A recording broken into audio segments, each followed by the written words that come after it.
وَلَقَدْ يَسَّرْنَا الْقُرْآنَ لِلذِّكْرِ فَهَلْ مِن مُّدَّكِرٍ نحمده ونصلي على رسوله الكريم أما بعد فأعوذ بالله من الشيطان الرجيم بسم الله الرحمن الرحيم رب اشرح لي صدري ويسر لي أمري واحلل عقدة من لساني يفقهوا قولي۔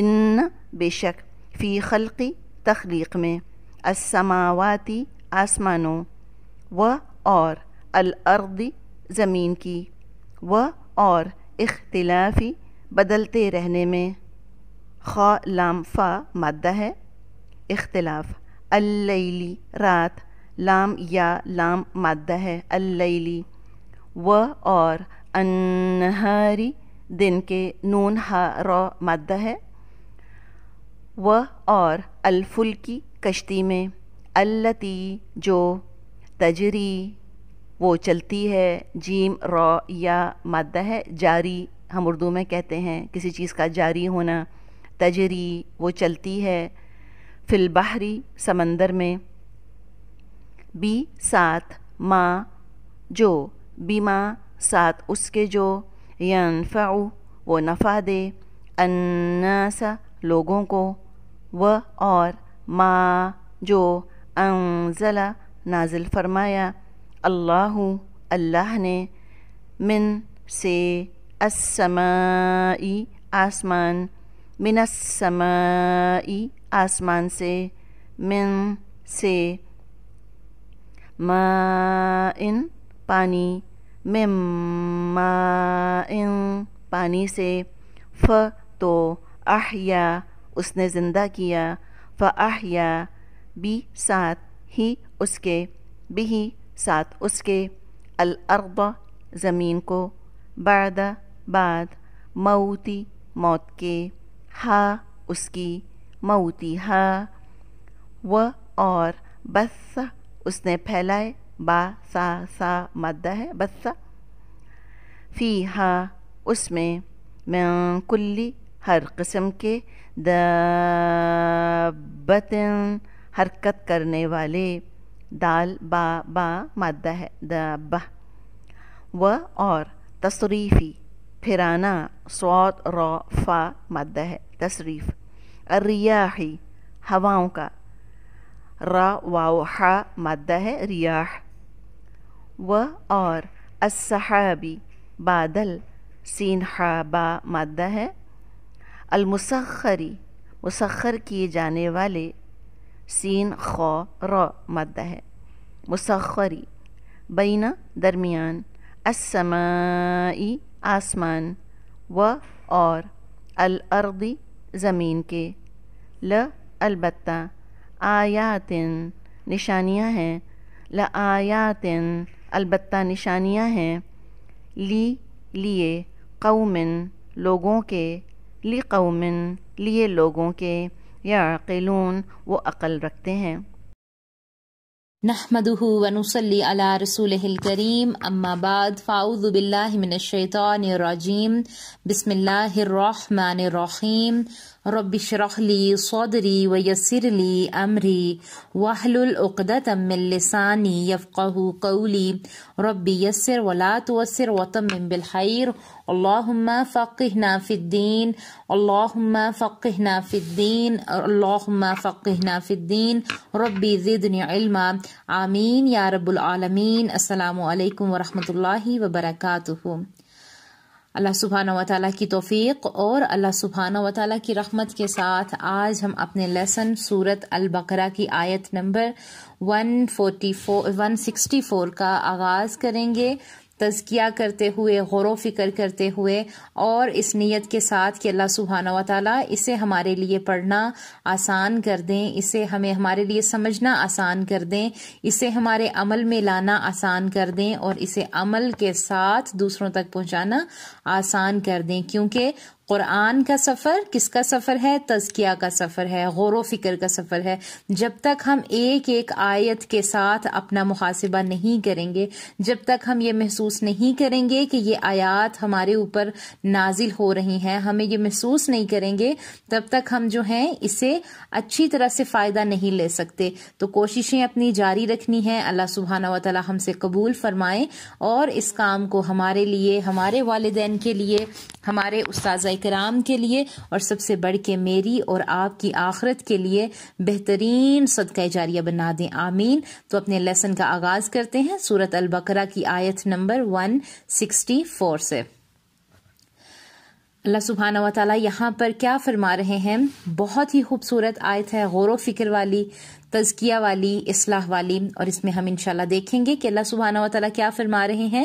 ان فی خلق السماوات والارض واختلاف اللیل والنہار، آسمان اور زمین کی پیدائش، دن رات کا خیر پھیر، کشتیوں کا لوگوں کو نفع دینے والی چیزوں کے لیے ہوئے سمندروں میں چلنا، آسمان سے پانی اتار کر مردہ زمین کو زندہ کر دینا، اس میں ہر قسم کے جانوروں کو پھیلا دینا، ہواؤں کا رخ بدلنا اور بادل جو آسمان اور زمین کے درمیان مسخر ہیں، ان میں عقل مندوں کے لیے قدرت الہی کی نشانیاں ہیں۔ اللہ سبحانہ و تعالیٰ ہمیں غور و فکر کی دعوت دے رہے ہیں کہ دیکھو اتنی بڑی بڑی چیزیں میں نے بنائی ہیں، کوئی چھوٹی چھوٹی نہیں، اتنی بڑی بڑی تمثیل ہے۔ دیکھیں یہاں پہ کہ اللہ سبحانہ و تعالیٰ نے کتنی بڑی بڑی مثالیں بنا کے ہمیں بتایا کہ اے میرے بندو آؤ غور و فکر کرو ان چیزوں پہ۔ یہ قرآن مجید کی وہ آیت ہے جس میں ایک ہی آیت میں اللہ سبحانہ و تعالیٰ نے سب سے زیادہ قدرتوں کا ذکر کیا ہے۔ کتنی قدرتیں؟ 7 قدرتوں کا اس میں ذکر ہے، یہ ہم آگے جا کے جانیں گے۔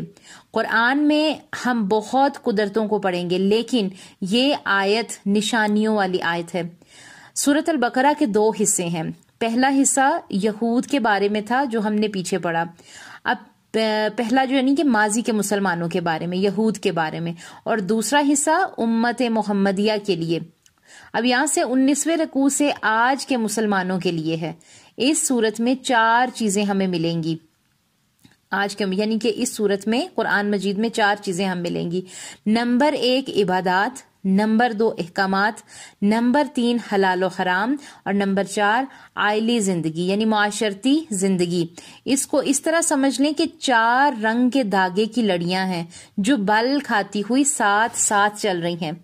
اب آپ ان کو بننا شروع کر دیں، یہ لال، یہ نیلا، یہ پیلا اور یہ ہرا، اب ساتھ ساتھ جو ہے یہ ساتھ ساتھ چل رہے ہیں اور رسی کی طرح بٹی ہوئی ہیں۔ یہ کہیں کہیں ان رنگوں سے پھول بھی بن جاتے ہیں۔ ان میں سے ایک خوبصورت پھول یہ آیت ہے۔ اس ایک آیت میں اللہ سبحانہ و تعالیٰ نے ہمیں اپنا تعارف کروایا ہے کہ تم رب کو پہچانو چاہتے ہو تو اس کتاب کو پڑھ لو، اگر تم رب کو پہچاننا چاہتے ہو تو تم اس کتاب کو پڑھ لو۔ اب ہمیں تو یہ نشانیاں نظر آتی ہیں، کیا غیر مسلموں کو بھی نظر آتی ہیں؟ ہم یہاں اللہ کی نشانیوں کو گنتے ہیں، اس آیت میں اللہ سبحانہ و تعالیٰ کی 12 نشانیاں ہیں، یہ کافر کو بھی نظر آتی ہیں۔ بس بات یہی ہے کہ اس کو سمجھ لیں۔ یہاں سے ہمیں ایک سبق ملتا ہے کہ جب بھی لوگوں سے بات کریں تو ان سے اللہ کی بات کریں۔ کتابیں کوئی نہیں پڑھے گا، اگر ہم ڈائریکٹ کہیں کہ ہمارے قرآن سے کوئی جڑ جائے یا قرآن پڑھنا شروع کر دیں تو کوئی نہیں پڑھے گا۔ سبز گھاس تو سب کو نظر آتی ہے نا، اس میں بھی اللہ سبحانہ و تعالیٰ کا حسن ہے۔ اللہ نے اس دنیا میں بہت حسن رکھا ہے، آپ اس کائنات کے حسن پر غور کریں اور دوسروں کو بھی اس طرف لائیں، اپنے بچوں کو بتائیں کہ اللہ سبحانہ و تعالیٰ وہ ہے جس نے یہ سب کچھ بنایا ہے، یہ سورج، یہ چاند، یہ ستارے، یہ حسین مناظر، یہ خوبصورت فطرت ہے، یہ سب کا اللہ خالق و مالک ہے۔ جب آپ کے پاس فارغ وقت ہو تو اللہ کے قدرتی نظاروں کو دیکھیں۔ یہاں پر دیکھیں کہ آسمان اور زمین کی پیدائش جن کی وسعت و عظمت محتاج بیان ہی نہیں ہو سکتی، رات اور دن کا یکے بعد آنا، دن کو روشنی اور رات کو اندھیرا کر دینا تاکہ کاروبار معاش بھی ہو سکے اور آرام بھی ہو سکے۔ پھر رات کو دیکھیں، رات کا لمبا اور دن کا چھوٹا ہونا، اور پھر اس کے برعکس دن کا لمبا اور رات کا چھوٹا ہونا۔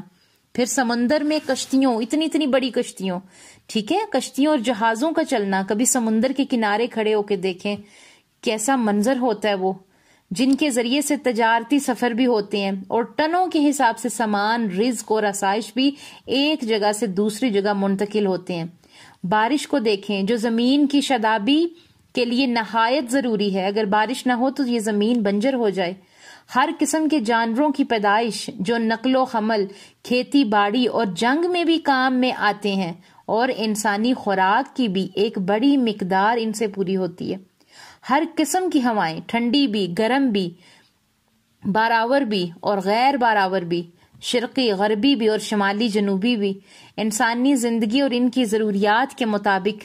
پھر بادل دیکھیں، بادل جنہیں اللہ سبحانہ وتعالیٰ جب چاہتا ہے برساتا ہے، اور یہ سارے کام اللہ سبحانہ وتعالیٰ کی قدرت اور اس کی وحدانیت پر دلالت نہیں کرتے، یقیناً پر دلالت نہیں کرتے؟ یہ سوال ہے ہمارا، تو یاد رکھیں یقیناً کرتے ہیں۔ کیا اس تخلیق میں اور اس نظم و تدبیر میں اس کا کوئی شریک ہے؟ بالکل بھی نہیں ہے، یقیناً نہیں ہے۔ تو پھر اس کو چھوڑ کر دوسروں کو معبود اور حاجت روا سمجھنا کہاں کی عقل مندی ہے؟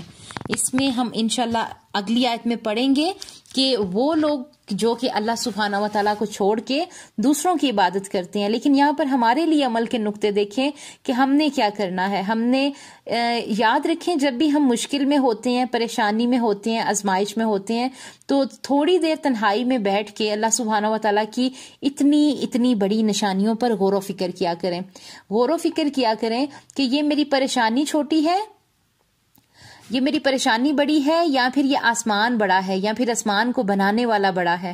تو دیکھیں جب ہماری نظریں اللہ سبحانہ و تعالیٰ پر لگ جائیں گی تو ہماری مشکلیں چھوٹی ہو جائیں گی۔ ہم نے اپنی نظریں اللہ سبحانہ و تعالیٰ پہ رکھنی ہے۔ کیونکہ اللہ تعالیٰ ہم سے زیادہ بہتر جانتے ہیں۔ اللہ سبحانہ و تعالیٰ ہم سے زیادہ بہتر جانتے ہیں کہ ہم کس قابل ہیں، کیا ہمارے لیے اچھا ہے، کیا ہمارے لیے برا ہے۔ تو ہم نے کیا کرنا ہے؟ ہم نے اپنی نظریں اللہ پر رکھنی ہے۔ اللہ تعالیٰ کی اتنی بڑی جو نشانیاں ہیں، ہم نے جب بھی انہیں دیکھنا ہے تو ہم نے کیا کرنا ہے؟ اپنے دل سے کہنا ہے الحمدللہ، سبحان اللہ۔ ایک تو دیکھیے ہمارے نامہ اعمال میں نیکیاں بڑھیں گی، دوسرا ہمارے دل کو قلبی سکون ملے گا کہ ہمارا تعلق جو ہے وہ اللہ سبحانہ و تعالیٰ کے ساتھ جڑا ہوا ہے۔ اللہ سبحانہ و تعالیٰ سے دعا ہے کہ اللہ سبحانہ و تعالیٰ ہمیں اپنی ان نشانیوں پر غور و فکر کرنے والا بنائے، تاکہ ان نشانیوں پر غور و فکر کرتے ہوئے ہم اپنے اللہ سبحانہ و تعالیٰ کو پالیں، ہم اللہ تعالیٰ سے مانگنا سیکھیں، ہم اپنی چھوٹی سے چھوٹی خواہش کو بھی اور بڑی سے بڑی خواہش کو بھی اپنے اللہ سبحانہ و تعالیٰ سے مانگیں۔ کیونکہ اللہ سبحانہ و تعالیٰ ہم سے زیادہ جانتے ہیں۔ اللہ تعالیٰ آج کے لیسن میں ہم نے جو بھی سیکھا اسے ہمارے لیے سمجھنا آسان کریں، ہمارے عمل میں لانا آسان کریں، آمین یا رب العالمین۔ سبحان ربک رب العزت عما یصفون وسلام علی المرسلین والحمد للہ رب العالمین۔ السلام علیکم